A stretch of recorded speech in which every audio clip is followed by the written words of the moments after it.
Good morning, good afternoon, good evening to you. I hope wherever you are in the world that you are doing well, and I appreciate you for joining me on this second part of the lecture. Um, this is actually, these slides are still the ones that are continuing. If you see them on our Canvas module under slides part one, this is the entire thing. So I didn't actually break them down, but yesterday, as I was going through the lecture, we were at slide I think 16, and we were already 100 minutes in. You know, there is a lot of information to cover, and so I wasn't gonna go on and do another 30 or 40 minutes. So, just to recap, the whole thing that I wanted you to take from the first lecture was to really understand that the perception that has been gleaned from the American narrative is that Native Americans, in terms of their contributions, whether and achievements prior to the arrival of Europeans, as well as their contributions from that point of contact to present day, have been largely non-existent. If you take the statement by Rick Santorum, which tragically, if, and at least honestly, is probably a sentiment shared by many people that, the thought process is that Native Americans really haven't contributed anything. But hopefully, from the last lecture, you did see that Native Americans, prior to the arrival of Europeans, had some incredible contributions, not only to the American system that would eventually develop in terms of its society, its government, its economics, but also in terms of global culture as well, in particular food. So, take a look at the achievements that Native Americans, did if we're looking at the Haudenosaunee in terms of their system of democracy, if we are looking at the development of cities, whether that is at Pueblo Bonito or if we're looking at Teotihuacan in terms of the alignment principles, the extreme sophistications and mathematical and technological advancements in terms of being able to align cities to use them as calendars, as systems that measure time, as well as the agricultural achievements, whether that is the potatoes in present day Peru and Bolivia, or corn, or tomatoes, or peanuts, or chocolate, or any of the, literally, hundreds of different varieties of foodstuffs that largely 60% of the world consumes today. That is a consequence of Native Americans and their engineering that they did with these various food types and foodstuffs. So, take a look at that. For this lecture, I'm going to be providing you a couple of things. The first is to give you a sense of the differences between the worlds in 1491 prior to European contact with Native Americans, to give you a sense of like where exactly the continents of North and South America are, the populations, the empires and societies that exist, and then also what's going on in Europe in 1491 as well, so that you can try to understand what exactly were the motivations for Europeans to actually leave. You're probably familiar with, most of these if took, grade school history courses, or if you took a high school history course, you've probably heard this story in terms of the motivations for, Europeans, Columbus in particular. But then also to look at exactly what gives the advantages, for Europeans in terms of their arrival, looking at the exchange in terms of cultures, foods, animals, diseases. We'll look at that, and then also look at, the initial reasons for exploration, eventually leading to colonization, and that would eventually, provide us that perspective all the way up until about the mid 1550s, late 1500s, early 17th century. Okay, so let's get into it. As the previous lecture pointed out, the populations of North and South America, rough estimates are between 60 and 100 million in 1491. We have massive, societies located in Central America, present day Mexico, Guatemala, Belize, that area that is extremely populated with, the societies of the Aztecs. In the Inca Empire in present day Bolivia and Peru, this is a society that spans, over 2,500 miles, a society that's well over 12, controls over 12 million or influences 12 million people. And so, that notion that, Europeans arrive here and there's somehow nothing here, as Rick Santorum said, there's no society. That's just not true. 12 million people aren't just randomly together. That's a highly organized society. There clearly has to be some sort of system of power in place, a governmental structure that organizes, that runs, that keeps that together. And if you know anything about, if you want to explore further, there's some fascinating literature, especially on the Incas in terms of their systems of roads, their communication systems, even just their the fact that Native American that the Inca people in particular were able to construct, not just places like Machu Picchu, but many of their the archaeological sites. What you see with their buildings is that none of their buildings have any sort of cement or anything that is keeping the stones together. The stones are literally carved to fit one another. So if you think about that level of sophistication that is needed, not just in terms of a technical expertise to be able to apply to an actual stone to fit it together, but also the massive amounts of manpower that would be needed to organize such a feat to create these, incredible human achievements.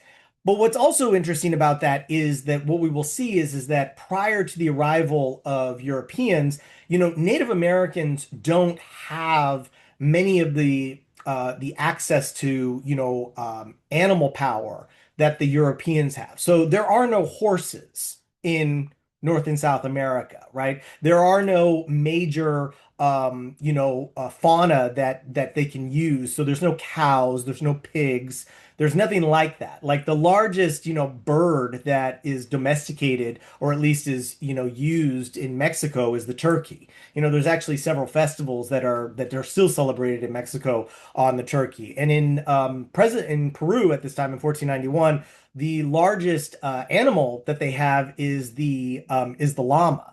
But the llama, it's not good for riding. You can't pull anything with it, so it can't pull a plow, it can't do anything, much like an ox or a cow or a bull can, like in Europe. And so, it other than providing some of the best wool in the world because it's far more durable, it's lighter, and it's much warmer than sheep's wool. That's pretty much all that the Inca people have, that the Mesoamericans have. Like they don't have large animals that they can use other than for meat. So if you're looking at something like bison, or if you're looking at something like the deer, like they don't have any animals that they're actually domesticating that they can actually use to power, large farms or large industries as they are in Europe. Okay. So just to give you a sense of like where, North and South America is highly populated, highly organized, extremely sophisticated cities and systems of government. They have, extreme, deeply enriched cultures. Okay, so let's push back on that narrative of Rick Santorum and others who may just completely discount the presence of important civilizations that were here prior to the arrival of Columbus.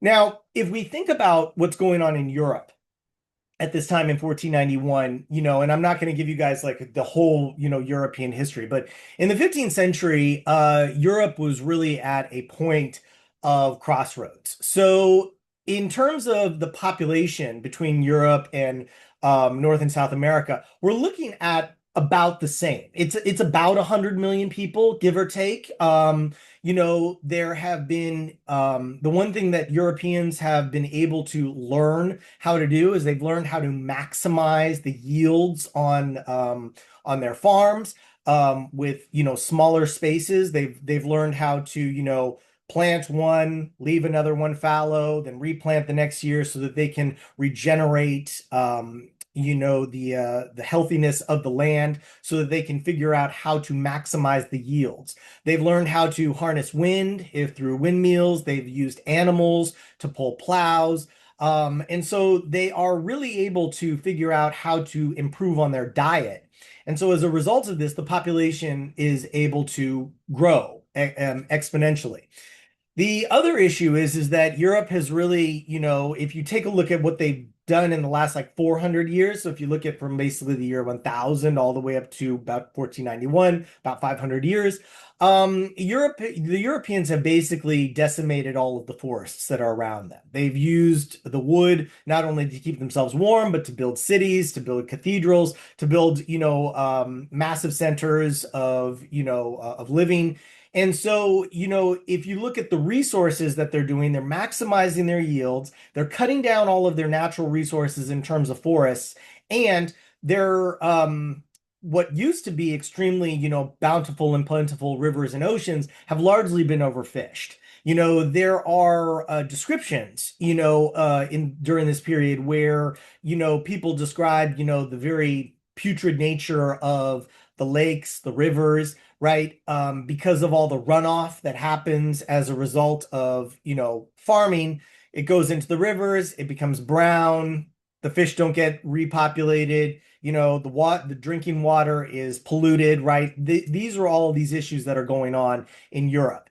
And so Europeans are also in terms of not just in terms of their society, the the governing structures are also starting to change. So we are coming out of a period where we are leaving that feudal system and we're starting to see a breaking apart in terms of you have individuals that are moving out of the peasantry into what is known as the gentry, right? So these are people which you would consider like middle class, right? They have a little bit of land, maybe they have some education. They're not noble born, they don't own a huge amount of land or have like titles or anything like that, but they certainly have some interests. And so what we see here is we see a demand for more resources and goods.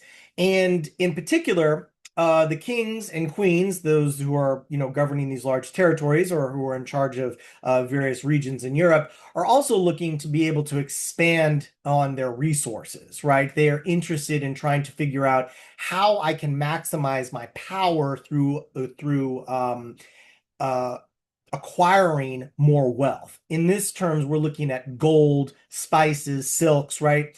Now, if you know anything about the trade that happens between Europe and Asia, whether that's parts of India, China, as well as the eastern coast of Africa, right? Europeans were well aware of this trade, even during the times of, the Roman Empire. So it's not something that's unaware. The issue is how to get there, right? So you could go through land, right? And just, get your group together and take a trek and go all the way over to China and then come all the way back. It could take several years if you make it at all. As means of travel in terms of boats improve. Portuguese were some of the first people, Europeans, to really improve on this navigational aspect, and so they eventually start going around Africa all the way into Asia. Could take about a year, maybe two. Um, Problem is that by 1491, there is a empire that is basically cutting off the ability for Christian Europe to be able to get to Asia. It's known as the Ottoman Empire. They are not allowing Christians to pass through. Crusades have already come to an end. There's all these issues that are going on, and so Europe is really highly dependent. If in trying to understand their economic system, is they're highly dependent on gold because that's what the standard of their money is under. It's under the gold system. So in order for their system to be able to continually expand, they have to find this resource. The main resource for gold at this time is actually Africa. So if you know anything about the empires of Africa, whether that is the empires of Songhai or Ghana or Mali, since roughly about the 12th century, Europe was highly dependent upon the gold that would be flowing from Africa to be able to prop up its economic system.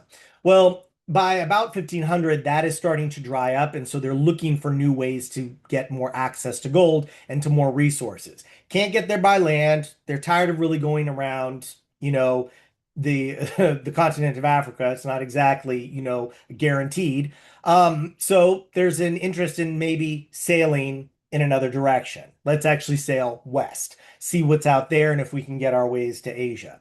Um, what is also important to understand is that there's a system that is really there's two things that are really encouraging this exploration and the need to try to gain more resources. The first is actually mercantilism. This is a system where essentially people see goods as being finite. There's only a small amount of gold out there. There's a limited amount of oil out there. There's a limited amount of this. And if I don't get to it first, somebody else is going to get to it and then they're going to dominate me. If that sounds familiar in terms of our capitalist system, it is. And this is one of the reasons why it's actually still very much present. That mercantile thinking is very much still present in our consumptive, notions in terms of capitalism and its expansion. So when we think of mercantilism, that's one driving force. The other driving force that's really pushing people, to get out and explore and to find opportunities is there's actually an increase in literacy and an increase in the ability to get reading materials. This is largely due to Gutenberg, who in the mid 15th century develops the printing press. This means that the written material that used to have to be, done by scribes now can be mass produced and more people have access to information. So as the information, this information age that is starting to happen in the late 15th century on into the 16th century, as more information becomes available and more people are talking, there's more of a desire to want to get going and get doing something. Okay. So what we're going to see here is that many of the kings and queens, understanding that there is restlessness amongst their population, they need somewhere to go, we need more resources, we're expanding. How do we do with this? So we've got all of these confounding factors of what's going on in Europe, and this is one of the reasons why it eventually leads to the exploration west. Now, as I've mentioned before, the contact that eventually happens, we all know the story. You have an individual by the name of Christopher Columbus. He's, a Genoese. He gets basically the support and the backing of Queen Isabella of Spain and her husband, King Ferdinand. They finance three ships, the Nina, the Pinta, the Santa Maria, right? You've heard this story and everything else. What I really want you to focus on is their motivations, okay? And who's going on these journeys, okay? Like, these are individuals that are not necessarily the best of the best that European society has to offer. Why? Because most people thought this was a suicide mission, that you're going to go on these ships and be able to achieve something. Most of the people who peopled, or who were populating on Columbus's ships were, the dregs of society. We're talking about, the lowest of the lows, the people who don't have much opportunities, criminals, right? These are individuals that, really have nothing to lose. And, that is really one of the major themes of what you're going to see with people who eventually continue on their, explorations, European exploration going into North and South America, is the people that become, these leaders that we will associate, as I'll show you in this lecture. These individuals are not from, noble standing. Right? They're not sending, scientists and, artists and, individuals who are, what you would consider like the elites of society. They're sending the lowest of the low, which is one of the things that we don't often talk about, right? Where these people are often like lauded as being like explorers and they achieved this and they did that. Not really. Let's just be clear. Like these people were there, sure. Hernando Soto and Cortez and, Francisco Pizarro and all these other people, sure. But like somebody like Sir Francis Drake, who was, an explorer on, basically on the west coast of the United States, very close to the Queen Elizabeth I of England, not the one that just died. This is the one that lives in the 16th century. He was essentially a slaver. like these are individuals that, we need to, like I said, the narrative of history, right? It doesn't mean that him, a European just, finding the San Francisco Bay and being able to see, how massive and incredible it is. That's perfectly fine. That we're not removing that achievement from him of being able to be the first European to see it, but we're also qualifying the fact that he was there to do something that would be able to extract wealth, whether it be in human cargo or in, gold or silver or something that can be traded, bought, or used for the goods of, England. So, be very, critical. And like, especially when you're looking at Columbus, right? We've heard the narrative, right? Oh, he's there to, find a route to Asia so that they can get spices and everything else. That's fine, okay? But what I want to, what I'd like to do is just be able to complicate that narrative just a little bit, okay? It's important for us to recognize that Columbus wasn't just somebody who decided to sail, west. Columbus actually had far more contact, especially along the African coast. He went on several different voyages along the African coast. He was well aware of the trading of slaves along the African coast. He was well aware of the type of dealings that were going on. And, so to paint him as some sort of like innocent, Italian that is just like, hey, I did something really great, stumbled upon it, gets into the island of Hispaniola, in 1492 in October, like, and these are the sort of things that, we really want to try to understand. It's not just his mercantile ambitions of what he wants to be able to achieve, but it's also the simple fact of like what exactly he was interested in doing. And take a look at the primary source that's located here. I think one of the things that I really want you to notice this is that, you know, um, that the part that he emphasizes here is that, the native people that he first discovers on these islands, he observes, their mannerisms and their behaviors and their culture and everything else, notices their simplicity of their life. But, what he points out is he says, I think they should also be good servants, right? They're intelligent enough to be able to serve us. They can be made good Christians. They can work for us. They can do something for us. That's a very mercantile aspect, right? This idea that, oh, we're here to bring, civilization and the glory of God and everything else. If you read his actual text, and this is an actual excerpt from his diary that became a bestseller, once he got back to Europe because everybody wanted to get access to this so that they could, use it to be able to further explore. Um, this is important to understand how Columbus really informs us of the motivations of most Europeans, that they're not interested in creating new societies of, greatness or equality. We're here to see what people can do for us. What are the resources that we can get so we can hurry up and get ourselves back to Europe and we can live a good life. Okay. This idea of building the shining city on the hill, that is not the motivation of these Europeans. We like to think that that is, and that's the narrative that is often put forward first in our, discussions of American history that, oh, yes, leaving persecution in Europe and coming here to build a better society. That's fine. Go ahead and hold on to that because I'm going to totally dispute that once we get to that period. But for the purposes of this, understand, where exactly Columbus is coming from. But one of the things that's really most important to understand is that when Columbus arrives, immediately when Columbus arrives, you were talking about two societies that have had no contact with each other, literally for well over, you know, 500 years. If you're talking about, I mean, excuse me, not 500 years. We're talking about, several thousand years, right? Because if we're looking at when the first peoples came over, well over about 13,000 years ago, right? And then you take that period when Europeans are interacting with the native population. These two groups have been completely isolated from one another. So they're isolated in several aspects, not just in terms of culture and society, but they are been isolated in terms of physicality, the exposure to various elements, whether those be animals and food, as well as each other.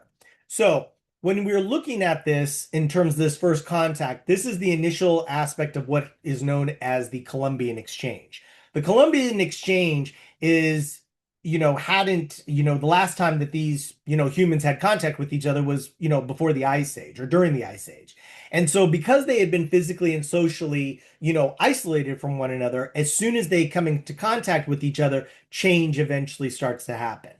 And so, let's take a look at some of the things in terms of, the Columbian Exchange. As you can see, what was brought from Europe, what was brought from North and South America, where exactly they exchange. And what's really fascinating is that it's not just food, right? It's not just food, but it's also animals. If you take a look at the big animals that really are, ruling Europe. So we've got horses, cows, sheep, pigs, and I think the last one is goats, right? I think it's that. It's like the big five animals. And so, these animals really transform, Europe, right? They're used for meat, they're used to pull plows, they're used to travel, right? They're used in warfare, all of these sort of things. And of course, these come to North and South America.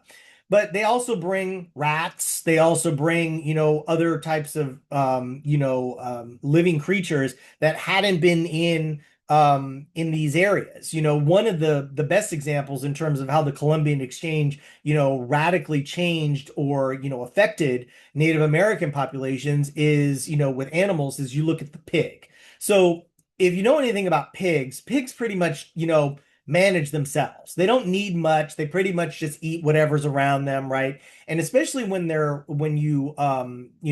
Europeans took them with them, they not only can manage themselves, but then they also procreate rapidly. So it leaves plenty of meat available. You go ahead and you kill one, you're able to survive, and you can move on.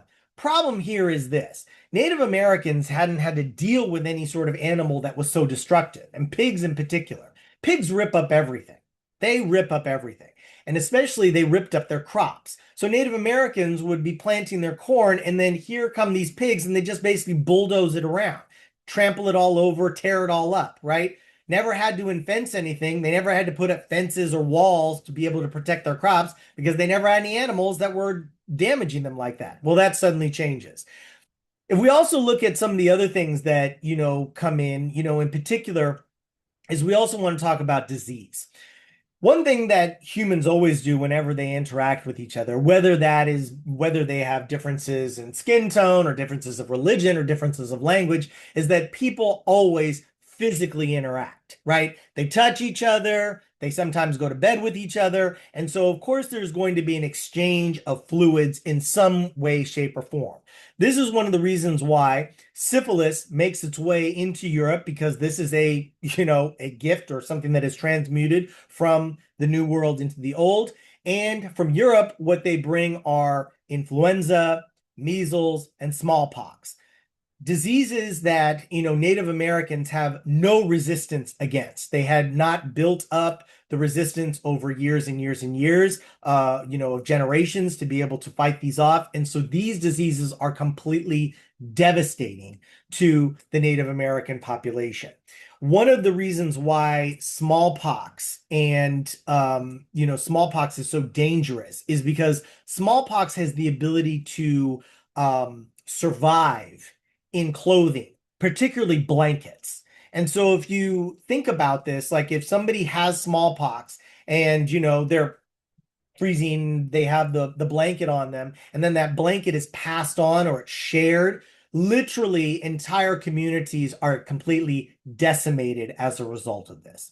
And so this is one of the reasons why why you hear from many Europeans that start to show up in the later 1500s, early 1600s, why they will go to some of these areas in Central America or in parts of Northern South America or even in the areas of like the Mississippi. And they'll say like, oh, we walked into this area and we saw that this civilization was completely empty, that everybody was gone.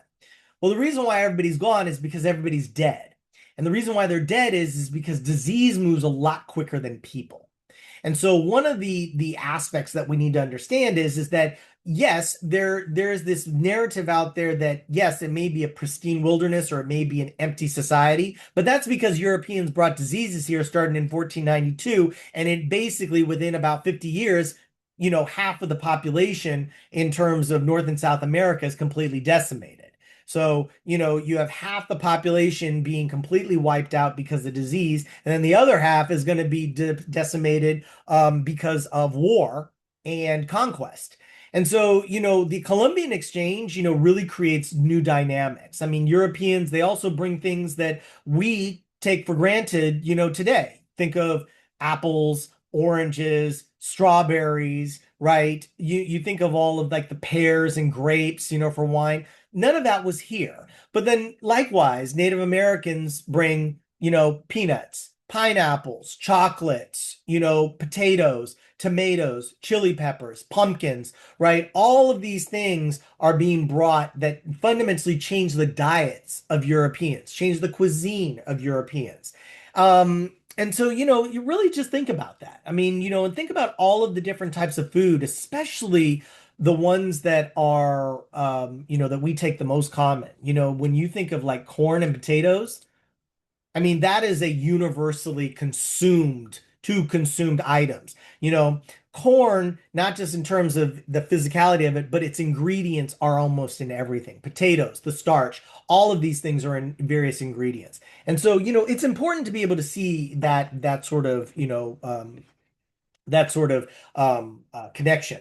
Now, what I'd like to help you understand here is that that Europeans, the two larger powers, probably the most dominant and influential at the time that new lands are being discovered by Europeans in 1492, is going to be Spain and Portugal. Now, are there other European countries that are exploring, and there are other European countries that are going to, take, have influence in this region? Of course there are.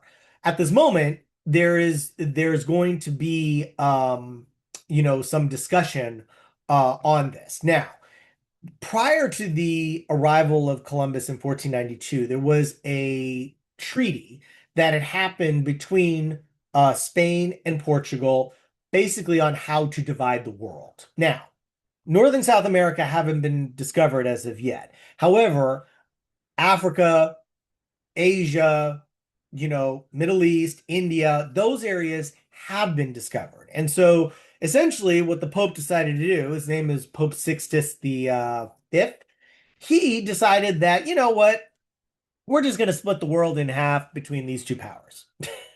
And it's sort of like, really? Okay, okay. Like, didn't realize that, of course, nobody else is involved in this. It's just them. Um, and of course, when in 1492, when new lands are discovered, well, there's a new pope in 1493. His name is Pope Alexander the Sixth. He's Spanish. Pope Sixtus, I think, was Portuguese, but somebody check me on that, right? Because remember, it like where you're from and who you know and everything else sort of influences the what you decide. So Pope Alexander decides that, you know what, well, I think in the Treaty of Tordesillas, that or the that the separation that had happened under Pope Sixtus, that wasn't good. So we're gonna make a better deal here.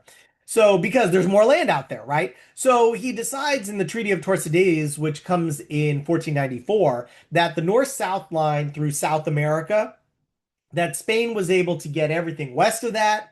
Portugal was going to get everything east of that. So essentially, that's North and South America is Spain, Africa, the rest of Asia is Portugal, right? I mean, does it sound crazy? Absolutely, it does. Essentially, what it's meant to do is it's meant to try to give them a leg up in terms of being able to explore, control, and maintain. We're going to see many Europeans that are going to have, conflicts with each other, trying to hold on to territory as such. But what I want you to at least understand from that is the conceptualization that Europeans have for dividing up land that they don't even know anything about. They don't know who's there. They don't know the people. They don't know anything.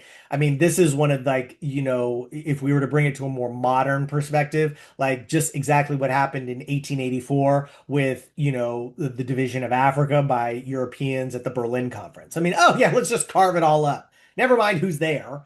Never mind what's there. It's just, we can do it. And, this is that sort of mentality of of Europeans just being able to create space in their image without having any regard for who's there or what's there or what the society is, right? Fascinating arrogance. I mean, the deepest level. Now, I'm not going to go through all of these individuals. You can take a look at them because I'm going to skip over them quickly. But what I want you to just try to remember to understand, these four, as well as the other dozens of people that, were a part of this European exploration, none of these individuals come from any sort of, like I said, um, stock where you would say like they were high-end individuals. Most of these people used to be poor farmers, unsuccessful businessmen, criminals. These are individuals who really just are coming to Europe to rape, pillage, and murder, get whatever resources they can under the mercantile system, bring them back to Europe so that then they can become nobles, knights, and the elite. And that's precisely what they end up becoming. Like the descriptions of these individuals prior to their arrival, these people are like a ragtag bunch. But as soon as they come back, oh boy, does that narrative change. It's amazing what money can do for you. Right? It's like this is like the 15th century, 16th century version of, a makeover. Oh, we're going to completely redo you and take over your image. It's sort of like when you get rid of all those old ugly pictures of the ones that didn't get many likes on Instagram, you just get a new one and then you post up the good ones. That's essentially what these conquistadors did, right? They decided like, oh, we're going to go and do this. We're going to rape, pillage, and murder. I'm going to get everything that I need and we're going to get going. Okay. So, take a look at Hernan Cortez and his, murderous rampage throughout, throughout Central America, present day Mexico with the Aztecs, Francisco Pizarro and his slaughtering of, Atahualpa and the Inca Empire, Hernando de Soto, his, his search, for the city of gold, as he's going through the Mississippi, as he's going through Florida. And then, of course, you have Francisco Vasquez de Coronado, who went through the Mississippi area, central North America, et cetera, et cetera. Right. So, take a look. And it's kind of fascinating. There are some really interesting, aspects there. But, I'm not going to, this is more just for you to understand, like, and notice their pictures. Like, look, I mean, look at these individuals. They all look like noblemen now, right? Like, oh, people of standards. It's like, oh, whatever. Okay. Besides the slaughtering, the pillaging, the destruction, right, that happens, one of the things that I want us to understand that is extremely important to recognize how our systems of economics, of politics, of employment have been tied to conditions in society, whether they have been socially constructed or legally implemented. It is the systems of race. Now, the Spanish we have to thank for that. The word race that we use in our English language comes from the Spanish word of raza. And raza was developed roughly in the 14th, 15th century. 15th century is in the early 1400s. And the reason why is that raza was developed as a way, just to give you real quick background on this, because I don't want to get into too much detail.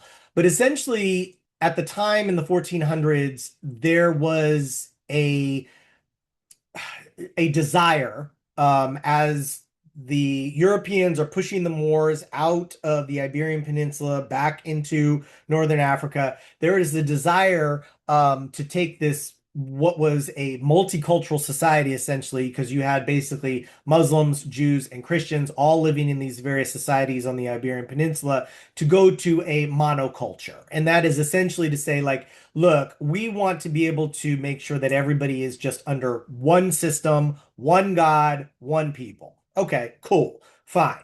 Well, Muslims are being pushed out. Okay. Jews of Europe have basically been on the move, have been pushed out as early as the 11th century. The Iberian Peninsula was one of the last areas under Muslim rule where they could, freely worship, be present. I mean, there was some rules, whether it's the Pact of Woman, all of that other stuff. I won't get into it, but essentially what had happened was is that the Christian societies that were now becoming more dominant wanted to encourage people, to be able to convert to Christianity. Many Jews, realizing that there was an advantage in this, did exactly that. And it was, precisely what the leaders wanted. This is great. Everybody's, becoming Christian. We're all becoming a monoculture. Everything will be fine. Well, problem was is that individuals who had once been Jews, right, were able to ascend to positions within Christian leadership, namely as like bishops or cardinals that had once been Jews. And so this actually gets some people kind of pissed. They're like, well, wait a second, wait a second, wait a second. He was just below us, and now he's in charge of us. Like, oh, okay, we got to put a stop to this. So the way that they do this is the Spanish decide to implement a process where it says, if you want to basically apply for advancement in terms of leadership in the Christian church. So if you want to go from, a priest to, a bishop, or you want to become in charge of the city, or whatever the case may be, have influence, basically somebody needs to do some investigation on you. And we need to make sure that you don't have any sort of Jewish blood, right? So this is where this idea comes in that being Jewish is not something that is cultural. It's not something that you are that you're taught. You are born Jewish. Okay, you're born a Jew. That once you have Jewish blood, it's always a Jew. And this is where this idea of rasa comes from. That this idea that if there's Jewish blood in you, you can never be truly a good Christian because of this blood that, under the Spanish idea is foreign. It's not pure. Okay. That idea of race continues to accelerate as people become more aware of other groups, as they are building more societies, and in particular, what is going on in North and South America under the Spanish systems of governance, particularly their labor systems. There's two that you should be aware of. One is known as the encomienda system, and the other is essentially a caste system. So the encomienda system was a system that allowed Spanish nobles or wealthy individuals to be able to not hire, but essentially enslave native people who are, in North and South America, enslave them to farm and mine in, Brazil, Mexico, etc., whatever the case may be. Okay, remember, we're still under the system of mercantilism. We're not building colonies for the purpose of development. We're building established societies so that we can extract the gold, the silver, the wealth, send it back to Europe, have a better life, go back to Europe, live in, Madrid or, Barcelona, whatever the case may be. Okay. Now, this encomienda system eventually develops what is known as the second half, which is the caste system, meaning that your blood, your raza, your race was tied to how much Spanish blood you had in you. Okay. So let me show you how this works. Okay. You can see this caste system, this quality caste system in maps, in art. throughout Mexico, throughout Brazil, throughout much of Central and South America, because it is something that is entwined in terms of what people were able to do, what they, what jobs they could hold, what power they could hold, what they could do, who they could marry, all of this. This is that caste system built out of that idea of raza. Okay. This image here on the right is what I'm going to show you with this one here. So this map, and I'll just pause it for a second. It shows, this is a map of in Mexico, and this one shows basically the various groups under the encomienda system in the region of Mexico. So who looked like what and what they did on the land. Okay, so just go ahead and take a look.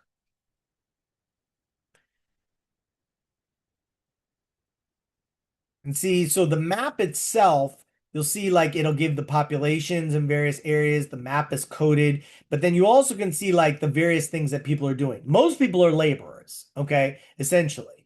But what's interesting about this is that you can notice the different colorations of people, the different clothing styles that they're wearing, what exactly they're doing. If you see people like this, clearly these are individuals of a certain status. They're not on labor. They're at a table. There's, nice frippery and everything else around here. You can see this is a monk, right? And so if you take a look, and then if you go all the way to the top, or if I go back down, there should be an image there of Europeans. Let me play it again. There they are. They're right there at the top. So you see that image? Mostly they look white, right? These are the elites. These are the individuals who have most money, the most power, right? They're probably descended directly from Spain, right? These are the ones that hold the most power. And so when we think about this caste system, this is essentially what was created under starting from the conquistadors as they're organizing these societies to be able to extract wealth and goods and services from these regions and territories under an organizational system of labor. This caste system starts with the people at the top, the Peninsulares. These are the individuals who are directly from Spain, right? They were born in Spain. They've been given the authority by the king or, some sort of noble. This is what we get to do. Underneath them, the criollos, okay, which basically means Creole, okay, mixed. Now, it's people that are born in the Americas but are Spanish blood. Okay, so think about that. So, and it's actually quite interesting. This term criollos is actually a drink.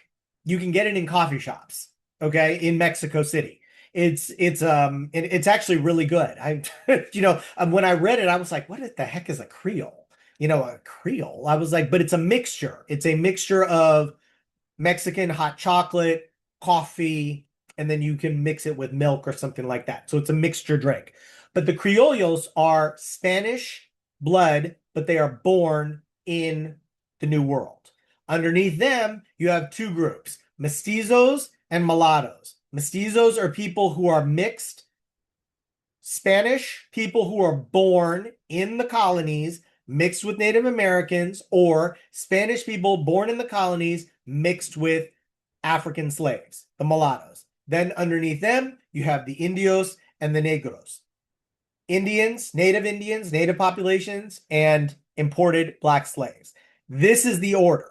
And so when you look at this, oops, I can't go back. Can I go back? There we go. You can see it here as represented in this. Light-skinned up at the top, dark-skinned at the bottom, right? Defining people even when they're light and dark and what comes out in the end. This idea of creating a caste system was very much organized as a way to keep control over various populations. What is important to understand from this, people, is that these ideas, they travel. Okay? They travel. Did people in Europe outside of Spain understand this system? They did. Are the English going to look at it? You bet they are. The French? You bet they are. Ideas travel. And so as the new world is being explored, exploited, and, conquered and oppressed in these beginning areas, I want you to understand how these ideas of raza, of organizing systems of labor along racial lines, which are not biological by any means, these are totally socially constructed ideas, right? And how exactly those ideas travel and infiltrate and how they will influence our society, okay? And how they still influence our society today.